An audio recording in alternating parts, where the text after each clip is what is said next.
Hello and welcome to this week's episode for SPY Trader Now. I am your host. My name is Ken, and our model portfolio is up 18.58% year to date.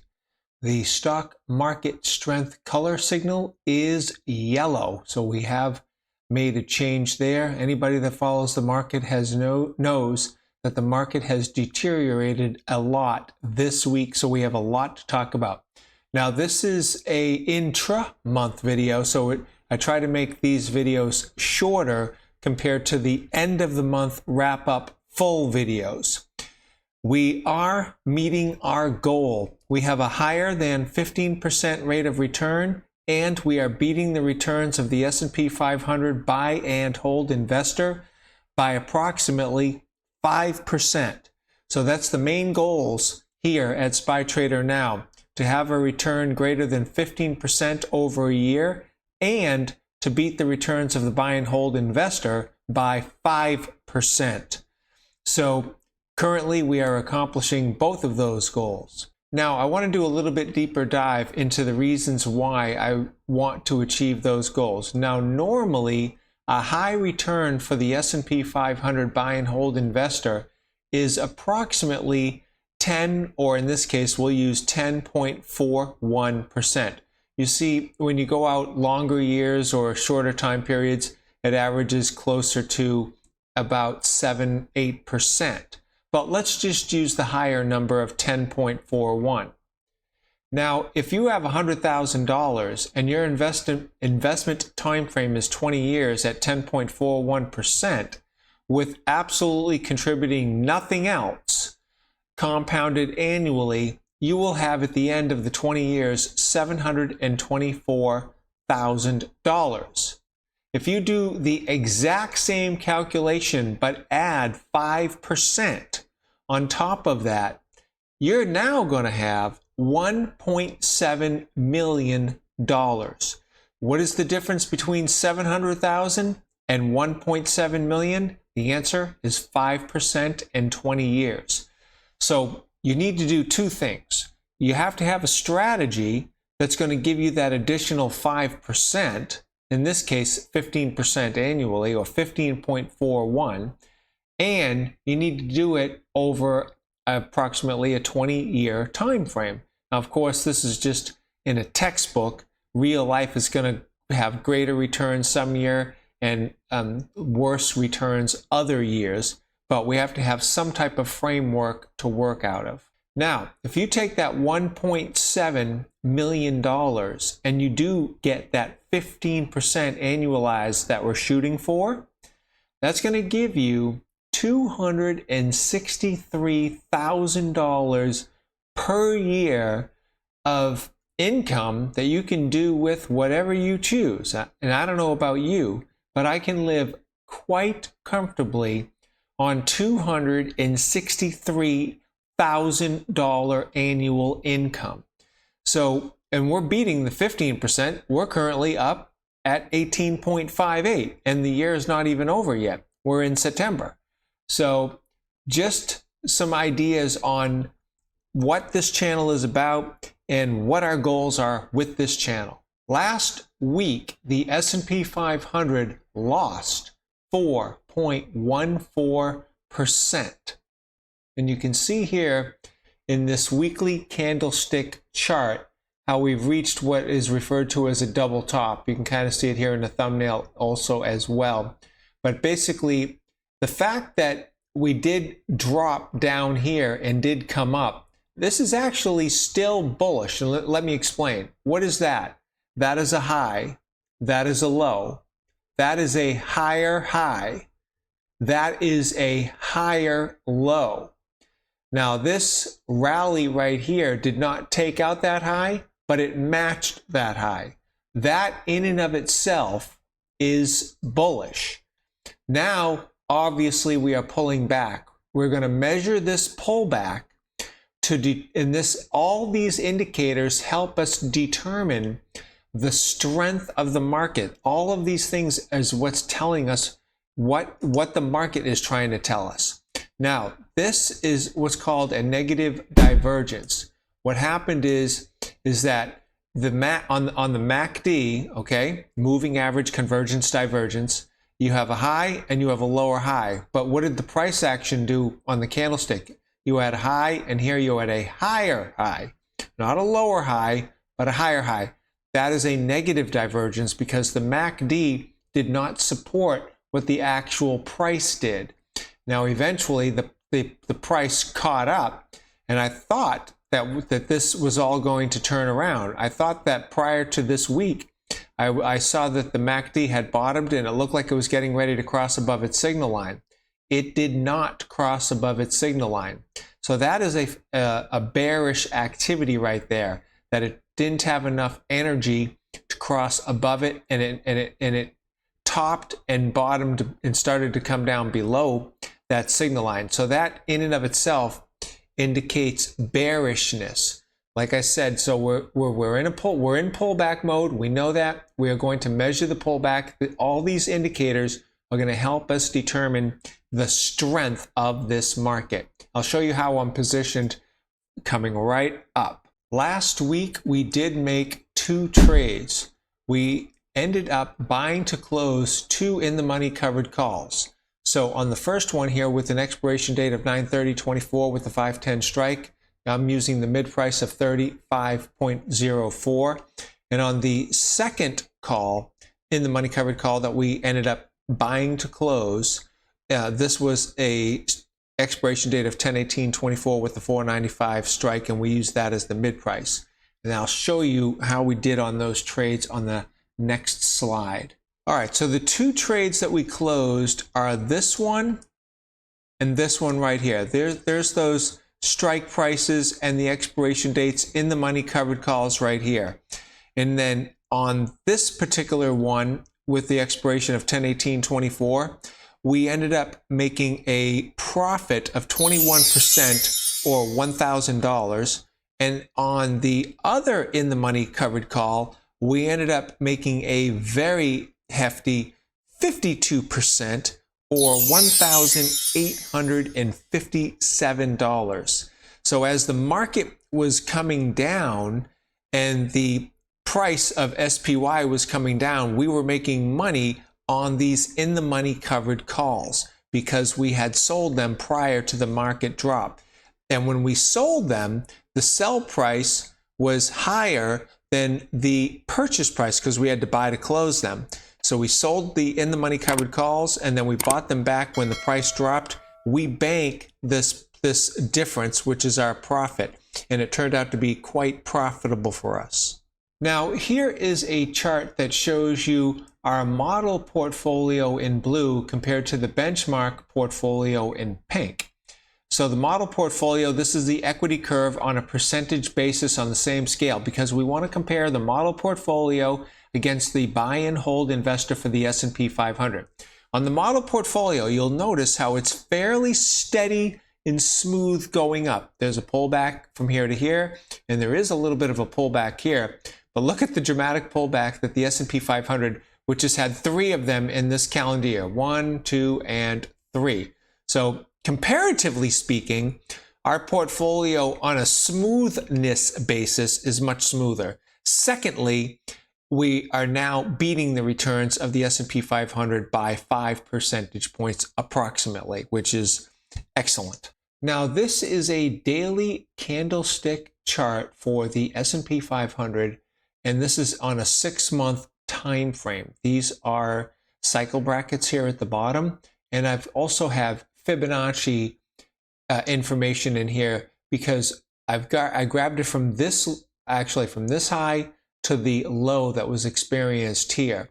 Now we're seeing how much this pullback from this high is going to come down in comparison to the low that we had right here.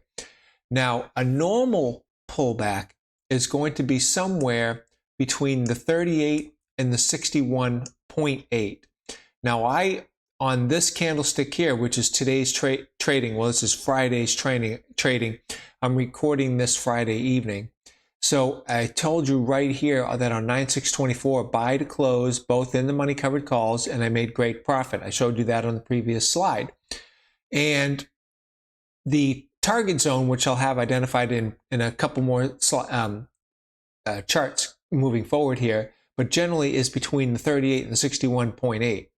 And so we did enter into the target zone, and I was profitable on those positions, and I thought, why not take the profit and just guarantee me those returns right now? Can this market continue to drop? Of course it can.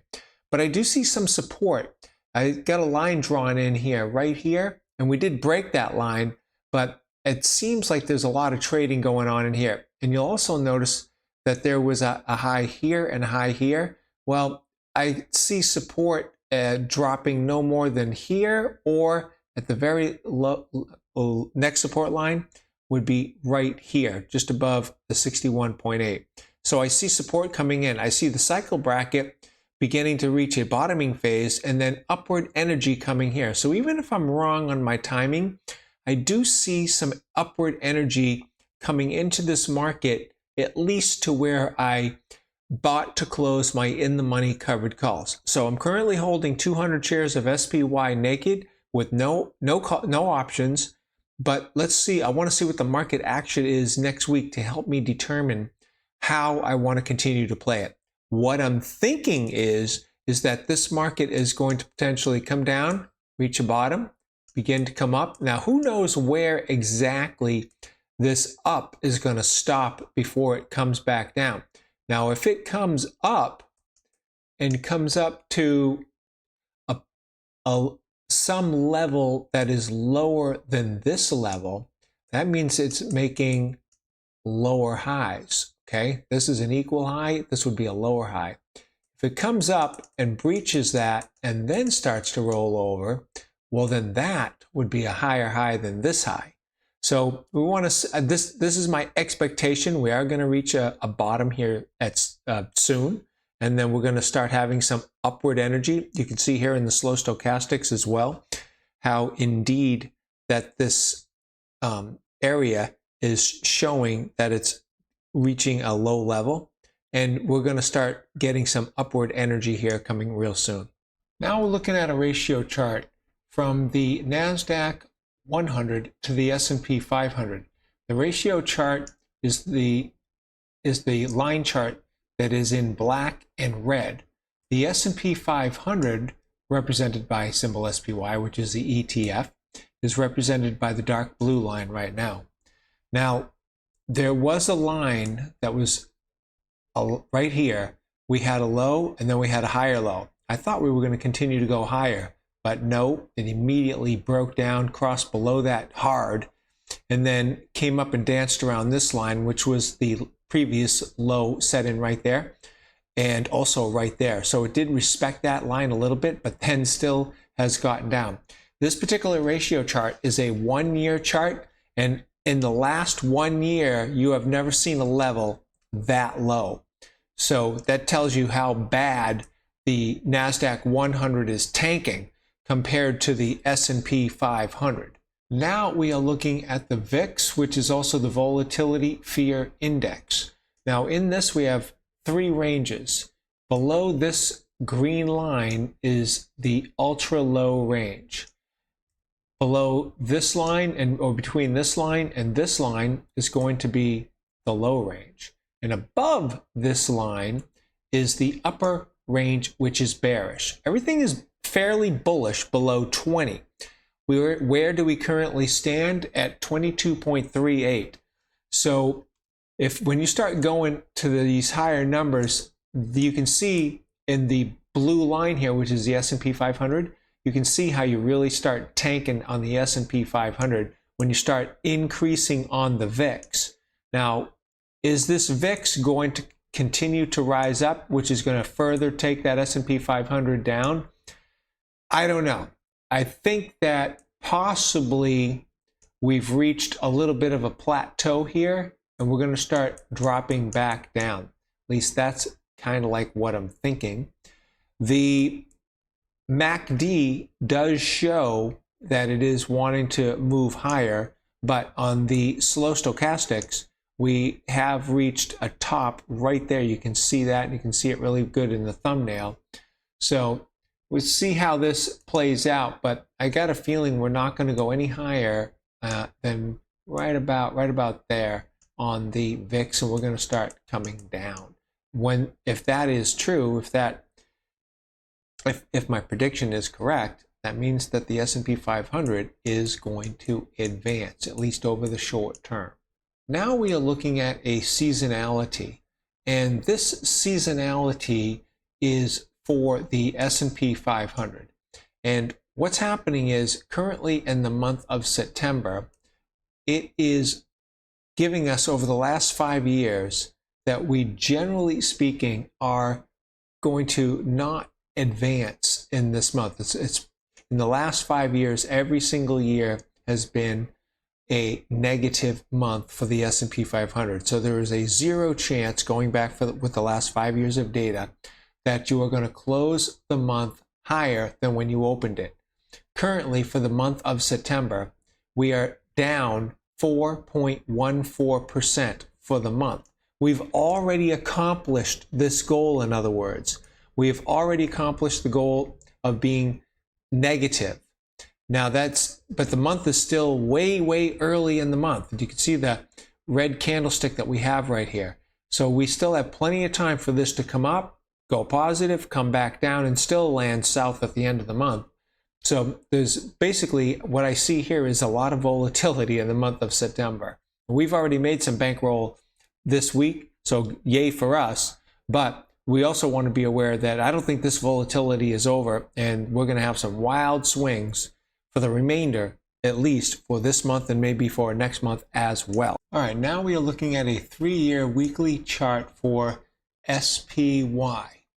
Here you can see a low, a high, a higher low, a higher high, a higher low, and then we came to here, which is an equal high to the old one.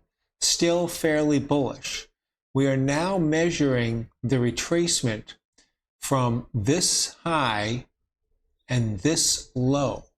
We're seeing how much further back this is going to come back, and we're measuring that return. And let me blow this up so you can kind of see and understand what it is that I'm talking about. Let me just open that up and bring this down. Now, and I also have on here standard deviations.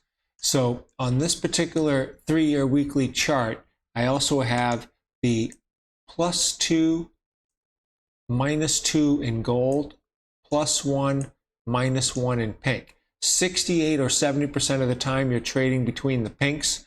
96% of the time you're trading between the golds. Where are we right now?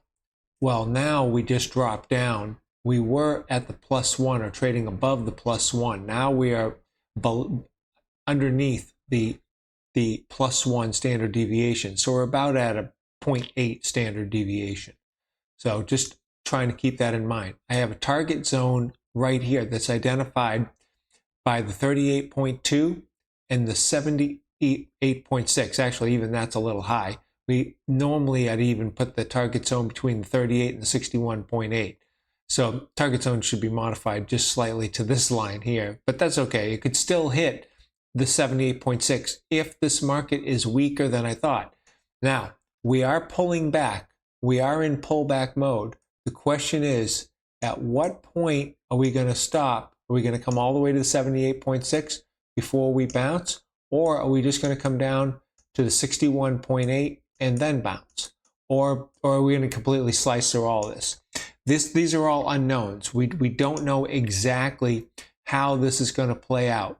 What we do know is that we have retraced almost to the 50% retracement of this current advancement. And normal pullbacks are between 38 and 61.8. So we're within a normal pullback range, even for a standard bullish market. This is a positive cycle configuration. Everything is high. This so far is looking fairly positive because you have a low, a higher high, and a higher low. The only way that this is going to start turning very negative is when this low starts to get taken out. Or if we reach a bottom, come up, and we never reach this high level here, and we start rolling over like this, then you're going to start having lower highs. That also would be bearish. So we're monitoring this to see how this all plays out right now. My expectation, we're going to reach support real soon. We're going to come up to some level somewhere around this level here, or even possibly higher, and then we'll eventually roll over again, come back down to some other level. I think that's going to happen. Right now, we have 200 shares naked of SPY.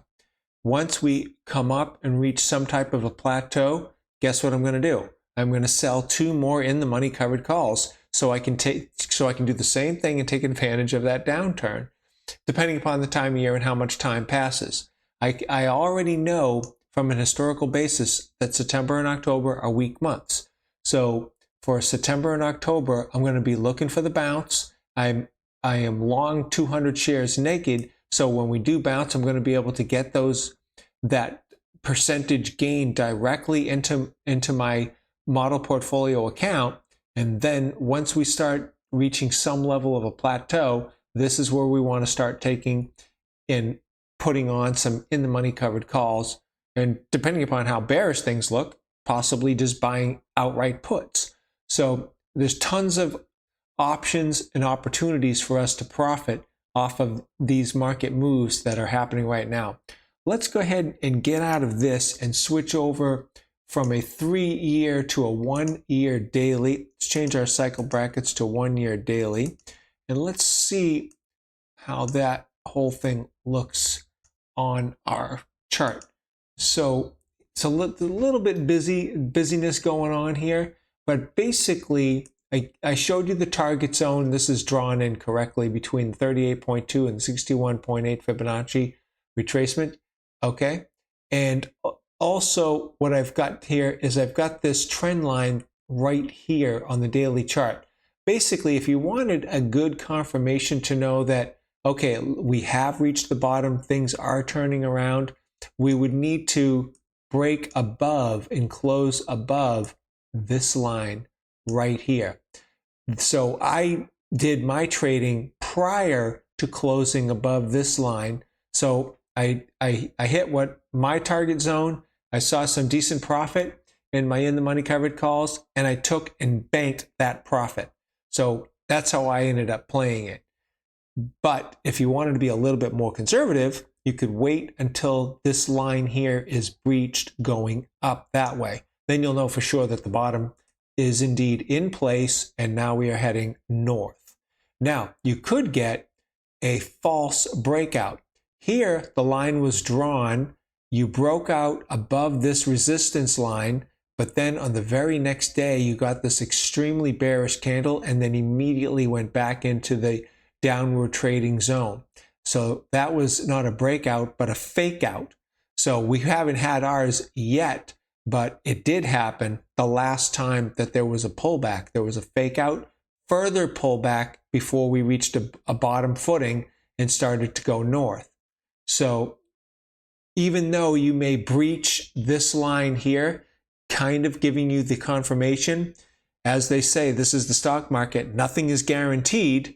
Okay, so even though you have what looks to be a breakout, it could be a fake out, and then it drops down.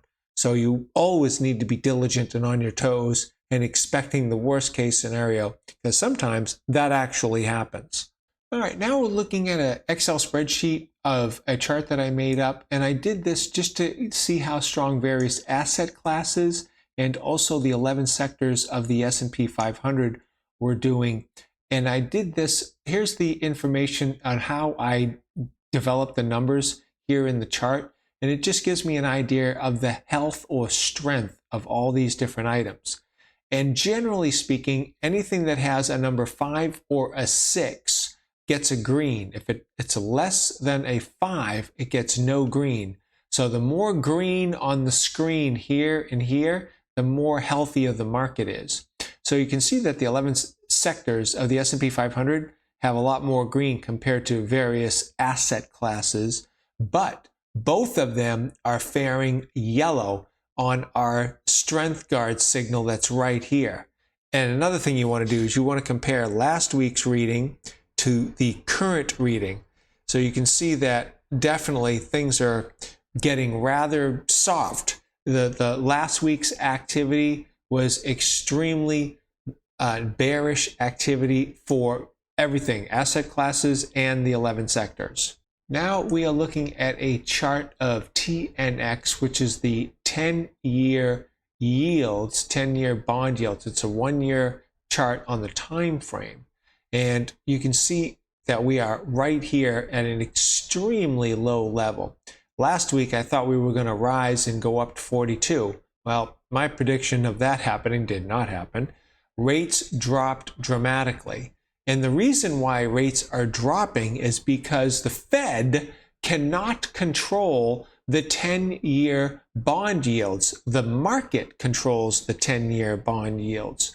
And the market is saying that things do not look healthy. The jobs market report came out and it showing signs that our economy in the United States is cracking. And the first signs of it cracking are in the jobs data.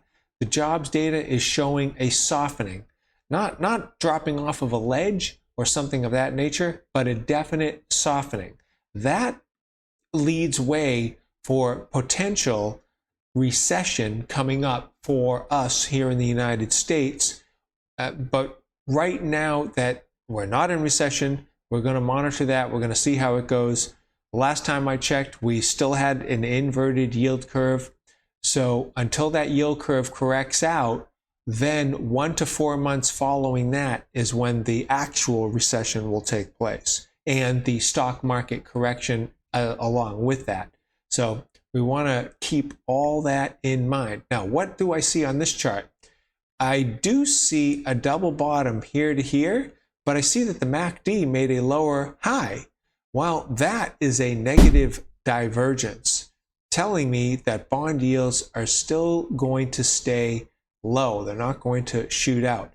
I do see a trading range between here and here, and I do see us at the bottom of that trading range.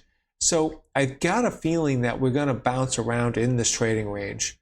And we are going to completely do that until either this gets taken out and we end up going lower or whatnot. But right now, I don't see the yields here going that much higher. So I just see them bouncing around or moving sideways, but not dramatically higher. If rates were to, for some reason, go dramatically higher like they did from here to here, the stock market can still advance like it did here, but you'll see TLT, which is 20-year bonds, that's a black line right there, you'll see them tank. So that has not happened. TLT went up, and ironically, the S&P 500 went down while rates were dropping. Now, normally, when rates do drop like they did from here to here, that's good. The stock market likes it. But when they drop, and the market, and they're dropping because economically things look really bad, you can see that the market doesn't like that because it knows that this is going to impact business. All the big businesses that have presence in the stock exchanges, well, if everyone's going to start feeling the pinch if this country, when and if this country starts going into recession, which is apparently going to happen sooner rather than later. So we need to be prepared for our finances on how we are going to invest during that time frame. Okay, I just gave you guys a ton of information. Now comes the market summation. What are you going to do with that information? Well, as of September 7th, 2024, the market summation, according to me, Ken, your friendly host for SPY Trader Now. My downside in the money covered calls protection really paid off. I showed you guys that. If you guys have been watching my channel, you know that I put those trades on a while ago, way before the market tanked. Now that the market has tanked, I cashed in on those trades. we bought to close the covered calls and made some great bankroll, as you know. Now we look for a market bounce, and we're going to measure the bounce. I showed you guys how I plan on measuring the bounce. The expectation is a small bounce, which will be quick to put on more in the money covered calls. We all know that September is a poor month for investing, but the month has just started and we are already down 4%. That tells me that volatility is ahead and we just need to stay on the right side of this trend. Now, even though I say all these things, the market is an 800-pound gorilla, and the market will do whatever it wants to do whenever it wants to do it. That's the 800-pound gorilla. But so far, the numbers speak for themselves. Our strategy is paying off. We do have yellow, so caution is in the markets right now. That's going to conclude this video, and I hope you guys got some valuable information out of this video. If you have not done so already, smash that like button, subscribe to my channel, and ring that bell to be notified when I post a new video. I thank you and wish you good trading.